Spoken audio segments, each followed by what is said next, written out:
Welcome to the Bulwark podcast. I'm Charlie Sykes. We've gotten through this week. What an amazing week. It's still disorienting to see a president who's actually engaged with public policy, news briefings where you actually have news, and a functioning federal government. I'm still trying to adjust myself to it. I'm also trying to adjust myself to a world without Donald Trump's tweets. Kind of interesting.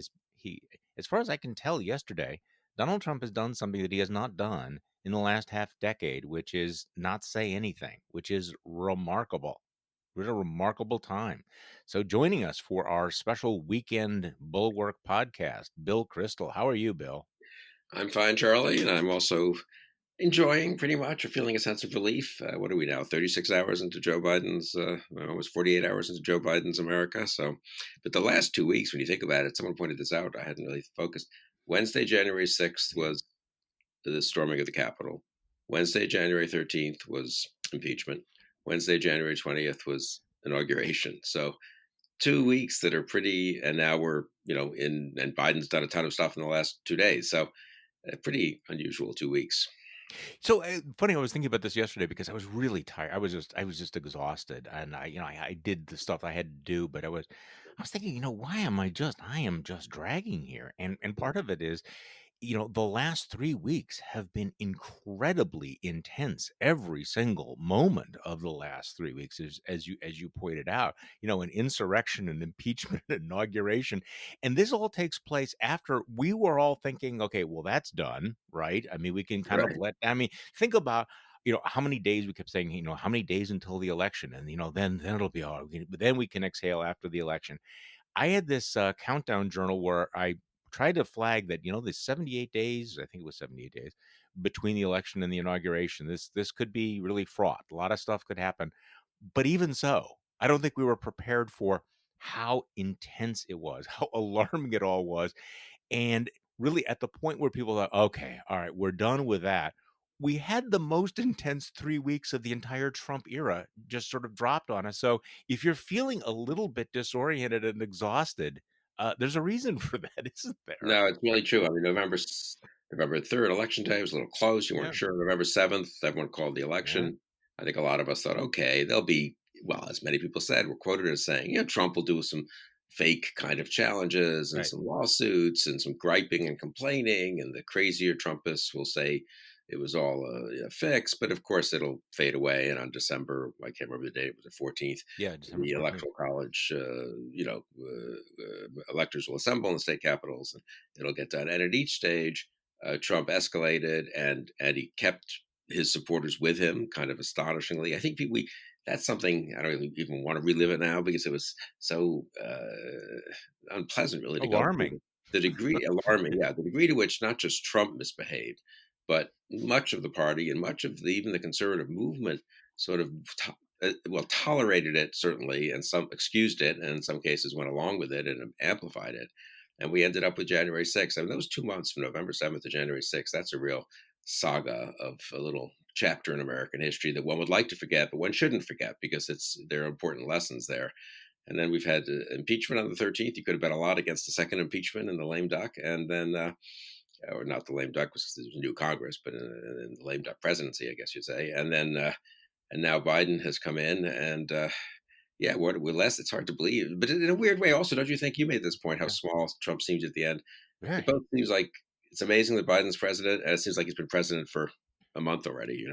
It's funny you say that because I actually had the same thought today. Boy, it really seems a long time. And the diminishment of Trump is really striking. And I think Matt Lewis has a column today about how extraordinary the sort of the Twitterless world, the Twitterless Donald Trump is. That that it really had much more of an impact. And then of course the Biden folks started off so quickly. I mean, some people may agree or disagree, but I had the same impression about all of this. And I think maybe part of the mood is that we had been waiting to exhale for months now, and it's only in the last couple of months. But I will say this, My newsletter today, you and I are actually, weirdly enough, really on the same wavelength there, because I'm writing my newsletter today on how profoundly unserious the Republican Party is still after Donald Trump. And I want to just start off by, you had a tweet this morning that, that I think nails it. Early indications on Republicans and conservatives post Trump: no introspection, no self examination, a decision to learn nothing from the Trump years, a reversion to conservative dogmas and Republican reflexes that were growing stale even before Trump. Yeah, that's where we're at, isn't it? I mean, I have been struck by that just in the less than 48 hours, I guess, since Biden took over. Maybe it's unfair, look, everyone's in this slightly post-Trump moment, and maybe a month Hangover. or 2 months from Yeah. now, we'll have the serious studies from the think tanks and the Republican counter proposals on the right way to do the stimulus, and how to manage the vaccine rollout, and on immigration policy, and on a million other things, obviously. But for now, it's been depressing a little bit, and I mean, I'm not that surprised. I think you don't. You made this point many times, and I think it's right. You don't make the Faustian bargain with Trump. Trump loses, leaves, and suddenly you're back to where you were. Something has changed. And one of the things that's changed is the party, its elected officials got so out of practice. They were already getting somewhat out of practice, to be honest, of having any kind of serious critique, and a mix of, let me support Biden on A, B, and G, and criticize him on modestly on C and D, but really take issue with point F, because there he's really doing something wrong. But they don't even think about politics in that way. I've been in touch with people, partly because of the impeachment in both the House and the Senate, and the degree to which the Republicans, it's all about, we've got to oppose Biden, we've got to be united, because we've got to. Why do you have to be united? Well, we have to be united because we have to oppose Biden. Well, why do you have Yeah. to oppose Biden on January 22nd of 2021? I mean, you can oppose him. You can oppose Democrats running for Congress in 18 months, but what does it matter? So why don't you just maybe say what you like and what you don't like in Biden's proposed package on the vaccine, and the economic relief. But it's the reflex is not good. I mean, it's both. They're scared of not being partisan enough because of the Trumpy base. Uh, they just are the way they are. They've only been in a Congress, many of them, when you think about it, where they've been entirely partisan, which I would say That's right. mostly Yeah. the second term of Obama, and then maybe all of Obama, but especially the second term, and then with Trump. And they just can't even imagine sort of having a more nuanced view of their roles as members of Congress. No, and I think that so they naturally will flip back to their default position of being in opposition, where a lot of them are comfortable. Um, it's also this moment where you realize that a serious party would not be embracing the Marjorie Taylor Greens of the world, or the Lauren Boeberts of the world. This is a party that, and maybe it's because of this vacuum of actual leadership. So, do you think that they will? Speaking of which, do you think that they will actually purge Liz Cheney? I don't think so, but I don't trust my judgment about this Republican Party and this Yeah, Republican House. it's I'll always tell. worse than you But think, right? I think, yeah, I think it's actually not that easy to do. They'll need 2/3 majorities, I understand it, at some point. So I think they'll back off, or they'll fall short. And Cheney is popular. Liz Cheney is popular with many of the members, and she's quite conservative on many things. And it's not as if she was anti-Trump or anything. So until the post November, I mean, she was in some issues, but she supported him for reelection. She supported McCarthy for leader, obviously, and so forth. So she's not. It's not like supporting Adam Kinzinger. It's not like Adam Kinzinger's the Republican conference chair. So Mhm. I think she'll be fine. But the degree to which, I was talking to someone yesterday who had been in touch with McCarthy's people and McCarthy world, Kevin McCarthy world. There is such a world, I guess. And my person I was talking to had been pushing them to make sure they supported Cheney and to be a little more constructive. He's still kind of a Republican type who is in touch with all those people, but anti-Trump, and wants to have the party move on. And the person he was talking to, very senior associate of McCarthy, said, "Look, you got to understand, so and so. You're. It's interesting to get your feedback. Kevin is getting 3 times as much pressure for not being pro-Trump enough Right. Still, than for being still, anti-Trump, and yeah. not just from the base.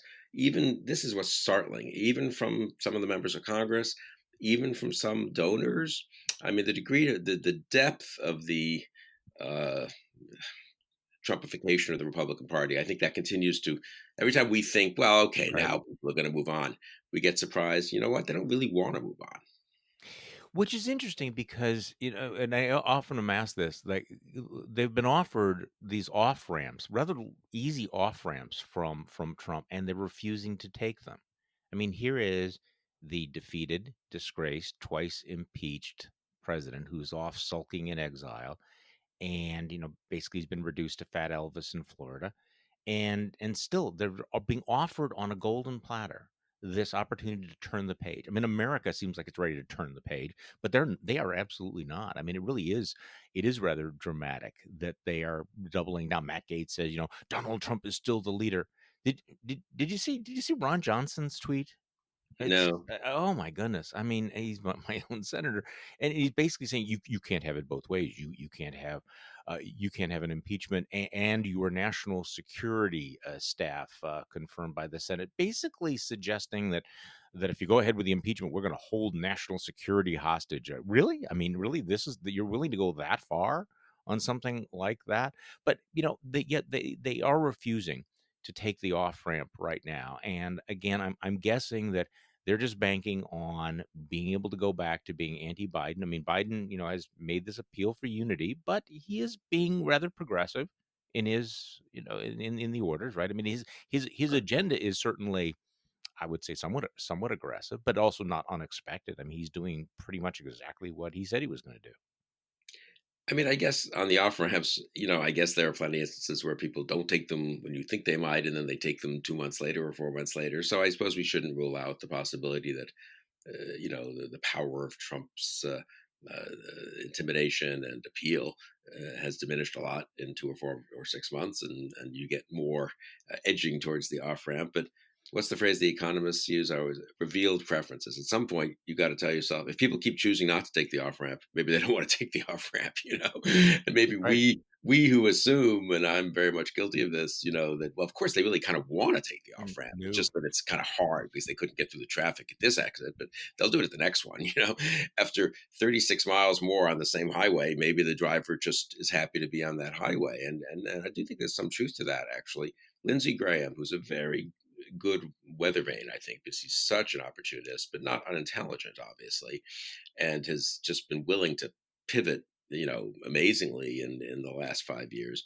He has positioned himself as a defender of Trump, a loyalist to Trump. He hopes Trump remains a huge figure in the party. I'm sure he wants to run in 2024 for president, and we all laugh at it. But he thinks, and he's not totally crazy, maybe, that if he can be very pro-Trump, but of course has enough of a background that's slightly different that he doesn't look quite like Hawley and Cruz, and he didn't support overturning the election, and he has a slight tinge of on a few issues still being reasonable from the old days. I mean, maybe he thinks that's kind of where to be in the party, but it's interesting that he thinks Ron Johnson is more idiosyncratic, I think, and just gets annoyed at a lot of people and whatever. But Lindsay, it's interesting that he thinks that it's wise for him, having just been reelected, so he's not Yeah. under the gun. 6 years. It's that he thinks it's wise for him to remain pretty pro-Trump or pretty pro-Trump in some abstract or general way. So I noticed he's been going on TV a lot the last 24, 36 hours to make this point. He doesn't seem to have anything else much to say. So it is pretty astonishing. It is pretty astonishing. Yeah, boy, Lindsey Graham. I suppose there's a lesson here that once you've completely sacrificed any self-respect, it's kind of hard to turn the switch back on. Sort of like if you self-amputate certain parts of your body, you just can't simply reattach them. Okay, so let's talk about what's going on in the Senate right now and the impeachment, because and I wonder how you feel about this, the delay of impeachment. My gut sense tells me that the longer the trial is delayed, even though the evidence is piling up, the less likely there is to be a conviction, because you're moving away from the urgency, the normal human instinct to say, can we just let it go, can we just not do this again, is going to kick in, and you're sort of seeing that mood now among Republicans. What are you sensing and feeling there? I think there's a fair amount of truth to that. On the other hand, what McConnell seems to be proposing isn't that much of a delay, to be honest. They do need to let the Right. Trump managers respond to the House report, Yeah. and they're talking about getting the initial House report. I think that in a week, and then give the Trump people a week, and then a couple more days for the House, and then mid-February go to the floor with impeachment. So I think that's reasonable, honestly, and I don't know which way it cuts. That on the one hand, more evidence can accumulate, and senators can think a little bit more about the future of the party, maybe, and not be in just reaction mode, which can cut either way. They're less angry about what happened on January 6th. They're less startled, but on the other hand, maybe they can sort of calmly think, "Gee, let's just think going ahead what we want." So I think I've talked to a couple of people on the Hill about this. I think that one can go either way. One phenomenon, and we've touched on this, but we haven't discussed it explicitly, that people might look for, I think, in the next few weeks and months, is something reoccurring or appearing again that used to be a commonplace of American politics and has sort of disappeared in the last 10, 15 years, which is I think the Senate could look very different from the House, and I particularly in the agree. Republican Party. That is, it is very, we've sort of glossed over this, all of us, but Mhm. on the night of January 6th, the House Republicans voted, I think, 65% basically to overturn the electors. Really amazing. Correct. But in the Senate, I think they got 6 or 7 or 8 votes out of 50 to overturn the electors. So the kind of opposite for percentage almost. And I do have the feeling that, just talking to some people, that the Republican senators, I mean, they are in for 6 years, and some of them aren't running for reelection. So the number who are up in competitive seats in 2022 is pretty small, actually. They're much less under the gun. They do think of themselves a little differently from House members. They tend to have been there longer, and so they're a little less products of the Trump era. Fewer of them are, um, and so they're a little more self kind of pride in their stats standing. It didn't show up much in the Trump years, but some of us hoped it would, and it didn't. But I think that could be an interesting phenomenon. I think we'll see that on impeachment, whether they get how many votes they get, but maybe on some of these other issues as well. I mean, whether and McConnell, I think, for all that he's an extremely tough partisan fighter, I think he has a sort of different image of himself than Kevin McCarthy does of his. Now, McCarthy of his own role, and McConnell, I think, is particularly interesting. He's, what is he, 78 maybe? Mhm. He just won. Is he really? Okay. I don't Presumably in his last term. He's now minority leader, which he's not happy about. You could say, well, he's just going to do everything he can to be majority leader for his final 2 or 4 years. Excuse Mhm. me, Yeah. which implies presumably a fairly partisan attempt to damage the Biden administration. He also has got to be thinking a little bit, how am I going to go down in the history books? He's been a very impressive, I haven't always admired it, but a very impressive leader of the party, and got the judges through and jammed through Amy Coney Barrett when people said it couldn't be done, and so forth, held the party together on impeachment and the first impeachment and a lot of things. But doesn't he have a sense too that he doesn't want to simply go down as one of the most effective partisan leaders, but a little bit of a touch of statesmanship, and not just praise from total conservative organs, but from a kind of mainstream, you might say, media and historians. One way to do that, obviously, is to say, look, January 6th was a bridge too far. We need to be clear about this. That was unacceptable, and to be for impeachment, for conviction. I think McConnell's the psychology, and a lot depends on McConnell. I think if McConnell goes for conviction, he can probably get them to 67. If he doesn't, I think it's impossible. So I think the whole question of McConnell's almost image of himself, and how much he's susceptible to the sense that maybe, and I don't mean this in a very in a it sounds more calculating, but it's a lot of this is just kind of implicit psychology almost. Does he sort of think that, what, I should also be the leader of the party, who I went along with Trump, we got some good things done, I'll still defend that, blah blah blah, but I also, I'm also the person who helped get us beyond Trump. I would like to think that that's what he's thinking, but it requires him to really poke the hornet's nest, and so I guess I am not quite as hopeful. I mean, I Yeah, want you're to see him probably do that right. because I think it is absolutely crucial that they make that they vote to make it clear that no president of the United States should be able to do this. And I know I can see that a lot of these Republicans are trying to stake out kind of the middle ground where they're not actually defending the president in any way, but they're just saying, okay, he's no longer the president. He's out of office. Latching on to that Dershowitz argument that you cannot go ahead with a trial of somebody who's out. I think that's a bogus argument. You saw this letter with 150 constitutional law scholars, including one of the founders of the Federalist Society, writing, "Look, it's very clear that the Constitution permits the impeachment, conviction, and disqualification of former officers, including presidents, but." you can get the sense that they are grasping this, that maybe they can avoid making a statement. But if Trump is once again acquitted, you know that he will draw another lesson from this. This is not a no risk, no consequence vote. If in fact they vote to acquit him, after all of the evidence of the way that he lied and he stoked the fire and it incite what's going on. You saw, by the way, though, that Kevin McCarthy's already walking back his denunciation of the president's behavior.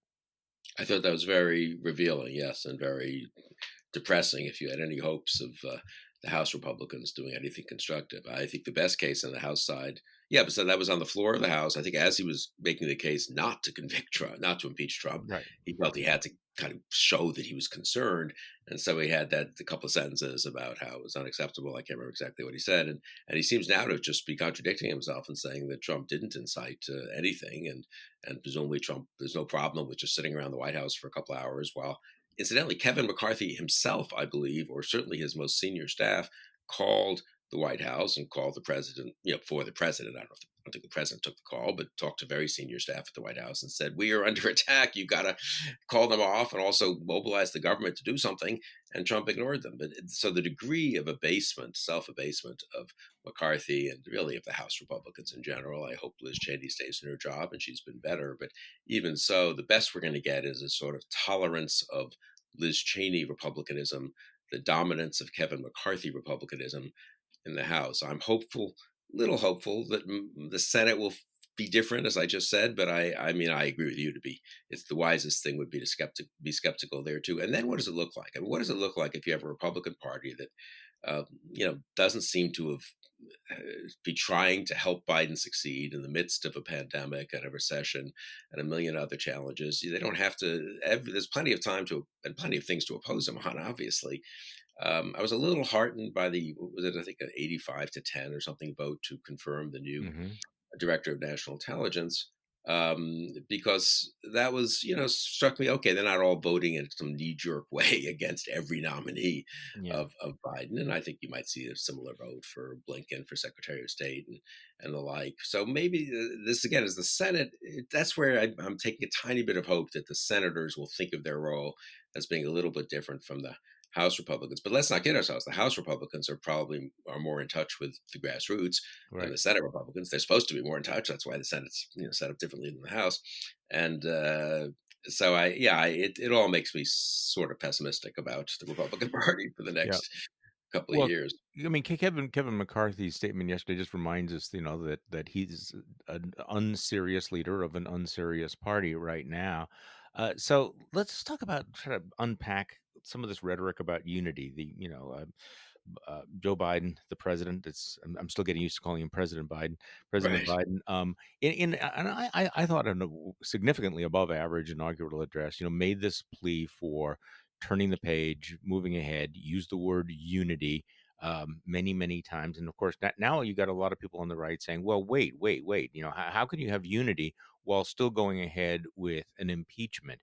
As if somehow you can walk into the house, burn it down, loot it, and then stand outside and saying, "Hey, can we all get along now? Can we let bygones be bygones now?" The the argument which you can see throughout the conservative media that, well, he's not really pushing unity because he's doing things we disagree with and we're still going after Donald Trump. Well, look, you need to have a reckoning. You're not going to have, and this is where your tweet I think is important, is there's no introspection. You're not going to have unity until you have people responsible for the division step back and go, okay, that was a mistake. We went too far. We were wrong. We apologize for trying to overturn the election. We apologize for our role in spreading disinformation, in undermining the legitimacy of this election. And until they do that, it's hard for me to imagine how we're going to, have any sort of unity or ability to actually deal with the country's problems. And it's a little much of people who supported Trump for reelection after Yeah. everything we'd seen, and then supported him during November and December and into January. And then, in the case of the House Republicans, almost two-thirds of whom voted to overturn the electors from Arizona and Pennsylvania, they're the ones who are now telling us that 48 hours of the Biden administration and some pretty routine executive orders and doing what he said he would do, frankly, in a bunch of areas. Mhm. That's sort of just too much. As if they were going to give, as if they were going to be interested in unity at all. Is there a single person who's? I think there's an honest. I mean, there are people who might have supported Biden, like us, who would say, "Gee, I think the following things you've done are very good. Some of the speeches and some of the moves, some of the gestures. I think these are fine. It's you're entitled, reasonable. I think these one or two may be unnecessary and unwise. That's totally legitimate, and maybe it's more than one or two, incidentally. And that's the kind of criticism. And incidentally, I wouldn't, if I were a Republican senator, vote for everything Biden's about to submit, or, but that's a very different attitude from never supporting him, attacking him viciously during the campaign, not accepting him as a legitimate president on November 7th or on December 6th or whatever, and then suddenly getting all high and mighty about, oh my God, he's actually wants to pursue the immigration policy he said he was going to pursue, and he's going to submit legislation that he said he was going to submit to legalize the 11 million immigrants who are here. I mean, people are entitled to oppose that as a Sure. policy, but that's not a sort of violation of unity. And I think his rhetoric, I've got to say, his so far as one can tell, the senior people he's appointed and his press secretary, Jen Psaki, whom I know some, I mean, they've been pretty good in the sense of not, Jen Psaki does not sound like Kayleigh McEnany, right? I don't think Oh, she's been out of no. her way. Absolutely Does not, she even no. use the word Democrat and Republican up there from the podium? I think she's just been talking about what Biden wants to do. I thought it was funny that there were some people, including Sean Spicer, who said, "Well, she's being treated very differently than Sean Spicer." Well, yeah, because she's not up there ranting and raving and giving alternative facts. She's I mean, yes, Yeah. there's going to be a bit of of a difference here, isn't there? Oh, it's Between the really, between yeah. these administrations.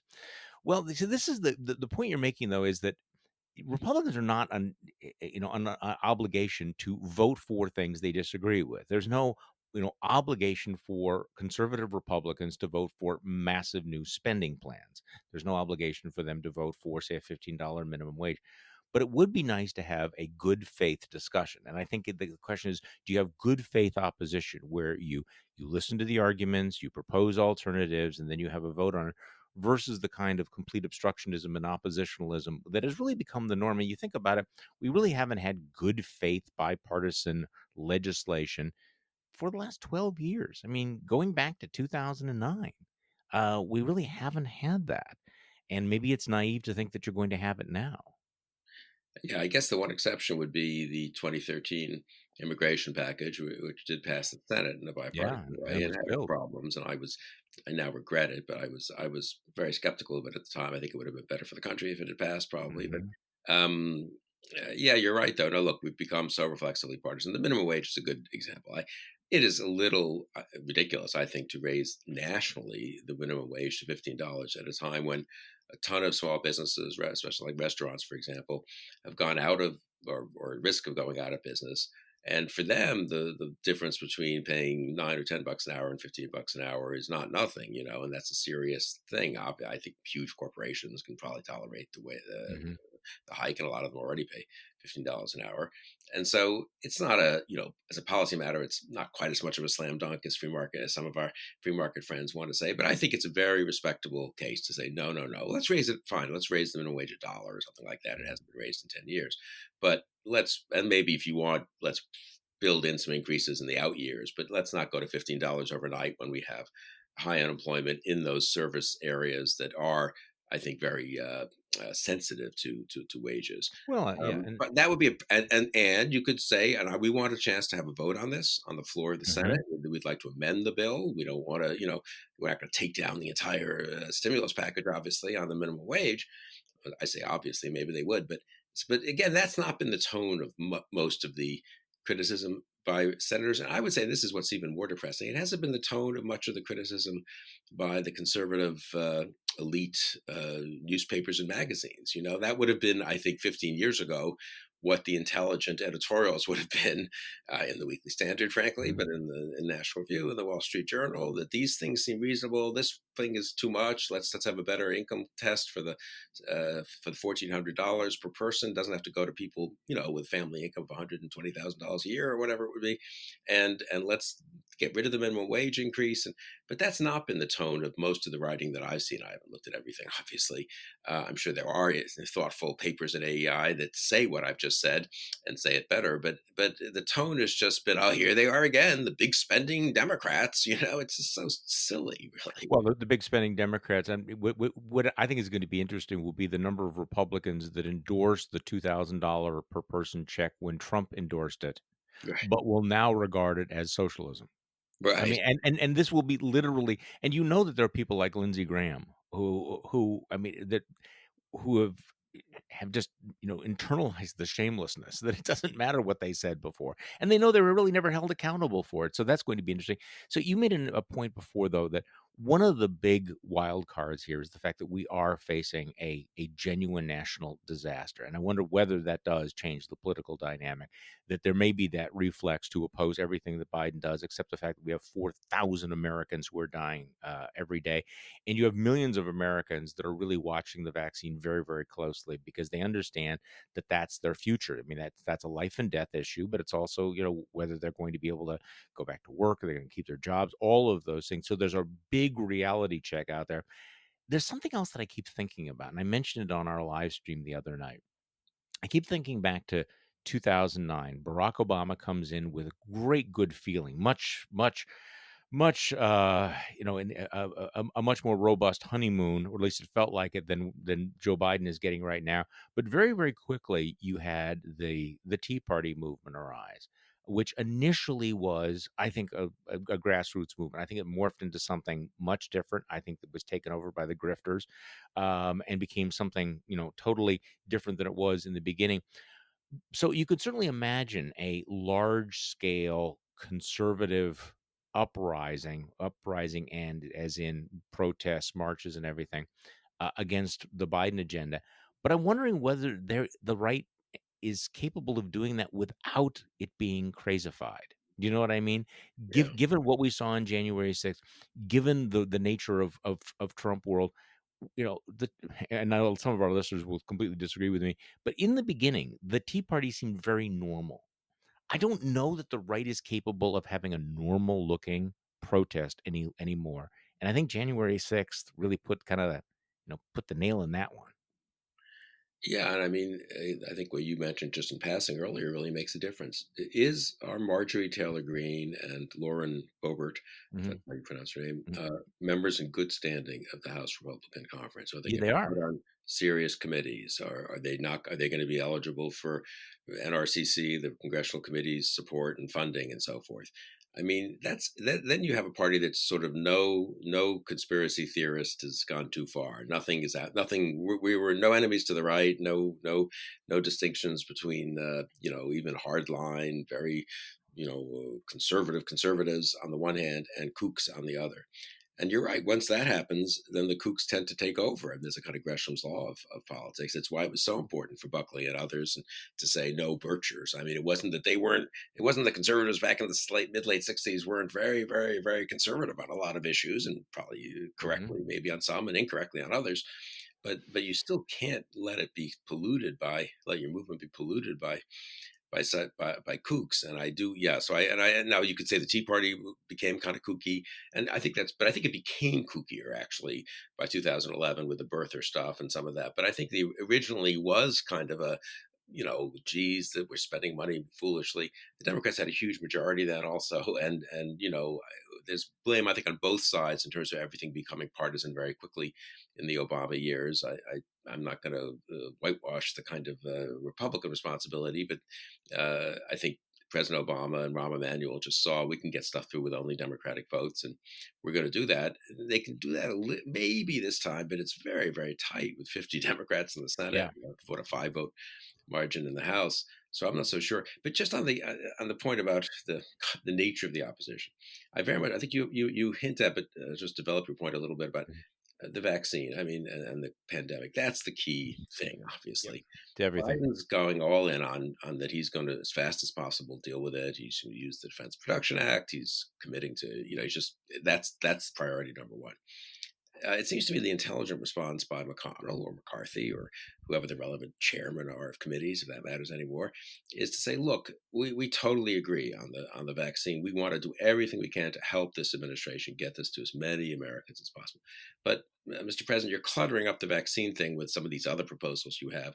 Let's just separate that out. Let's just do the coronavirus stuff in one piece of legislation. We'll do it next week because we need to get that going. We need to make sure there are no obstacles. And you come to us if there's a regulatory problem or something in law that's slowing you down. We'll remove it the next day. And let's debate some of these other questions, the minimum wage and immigration policy, and even some parts of economic policy, in the weeks and months to come. That would seem to me to be an intelligent response. I sort of agree with you. There's a political risk of looking like the party Yes. that is not interested in getting the vaccines into as many Americans' arms as possible, as quickly as possible. Is that really where the Republican Party wants to look? That is sort of Herbert Hoover. I mean, whether it's a fair description of Hoover, I think it probably is, but or not. I mean, didn't Republicans pay a pretty big price for looking like the party that didn't really want to help people get employment, in the depths of the Depression? And I do feel that this is something where they're not thinking this through. I mean, they were part of a administration. They supported an administration that was utterly inept, is the kindest way to put it, I think, that bungled the response to the pandemic. And now this is a moment for them to sort of separate themselves from that and say, you know what? Aggressive response to the pandemic, great. We're totally on board. And incidentally, we would like to do it even faster than Biden's doing it. And instead they're looking like the Trump administration out of power now. And I think that that could be disastrous, and particularly as the death toll continues to rise. I think it was Biden who said yesterday. Was it yesterday? I've lost track of time now. My Right. whole time, the whole time space continuum has been broken. But he said we're going to be at 500,000 deaths in a month. So do they really want to be the oppositional party when it comes to this? We've become obsessed talking about, well, 36% of the country, 40% of the country will believe anything, 40% of the country will go along with the opposition to any of these things. I mean, how many times have we said that? But I think we also ought to like step back and go, okay, well, wait. That means that 60% of the country is looking at this going, this is wrong. You guys are crazy. We are not buying into all of this. And so as often as you have the Trump world, people say, well, 70, you have to respect 74 million Americans. Yes, every single time we need to remind them there were 81 million that voted for something different.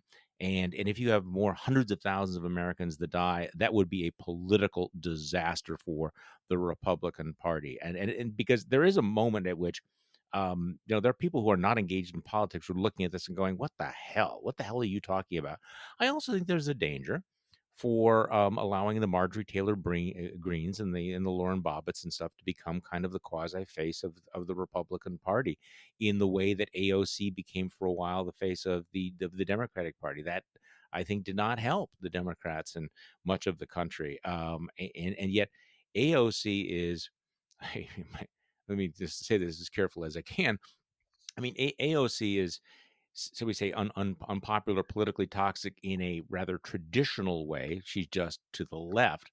Marjorie Taylor Greene, I mean, is woolly in terms of the conspiracy theories. I mean, not to put a too fine a point on it, forget just QAnon. I mean, this is a person who has said that these school shootings were false flags. She said that the Parkland and the Sandy Hook shootings were staged. I mean, really. I mean, this is far out there. So a political party that was able to say, "Hey, Steve King shouldn't have any committee chairman," because he's a white supremacist, a white nationalist, and they essentially purged him. But that same party is going, "Yeah, we're okay with Marjorie Taylor Greene. Yeah. We're okay with a complete truther." How long is that going to last? How long is No. that sustainable? And you do pay. I think in American politics has pretty reliably been the case. You pay a price for tolerating, seeming to tolerate, or seeming to have fostered extremes that you don't very firmly repudiate. I mean, Pelosi. I remember early 2019, and conservatives were making great hay.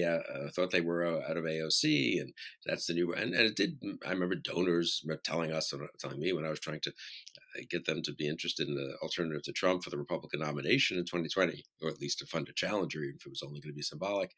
Oh no, we can't even think of it because the Democrats have gone so far left because of AOC.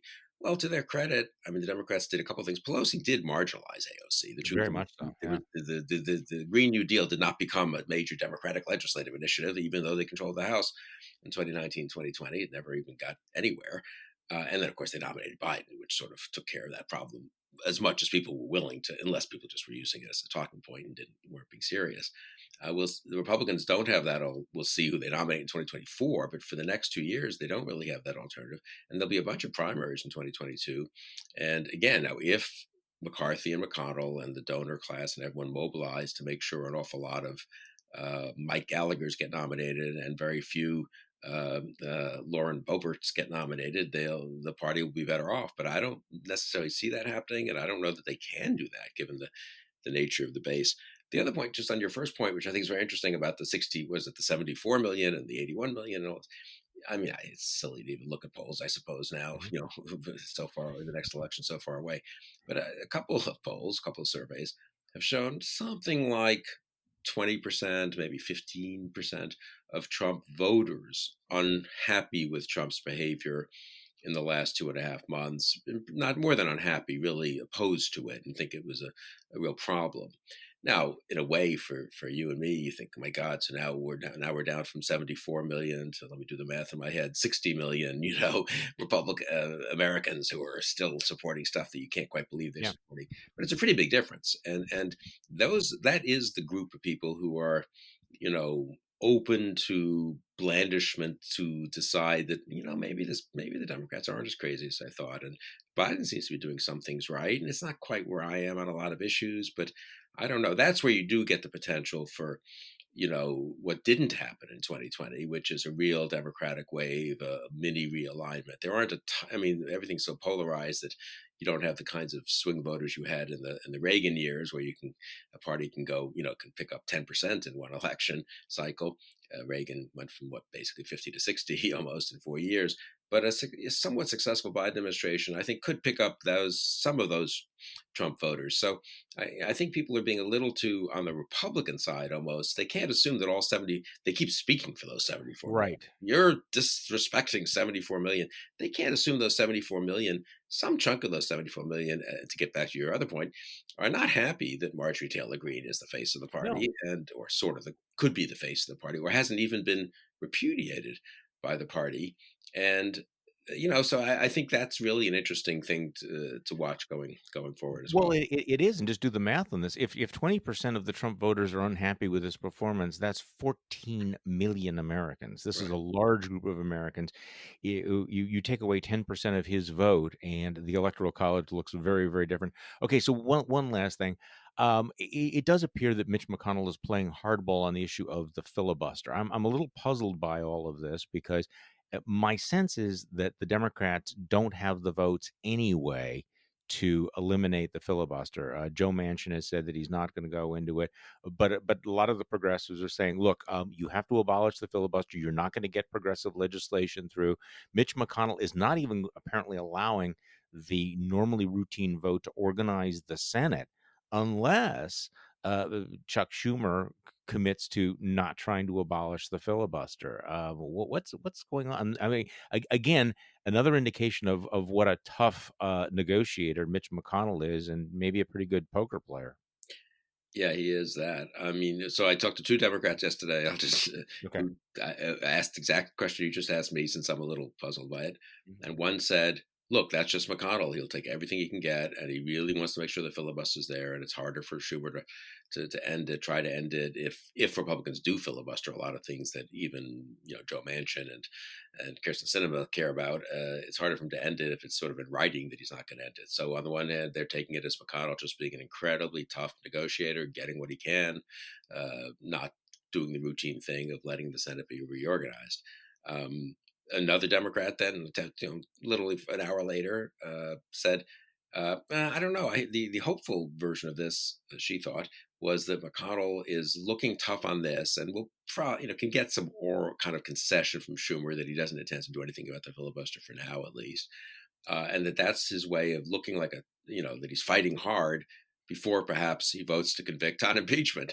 So you can interpret it as a kind of placating the base, or as him really being a tough guy, or I guess some combination of the two. I really do think the more you think about the next months, at least, maybe not years, um, McConnell is just a very important figure, right? I mean, it really a lot.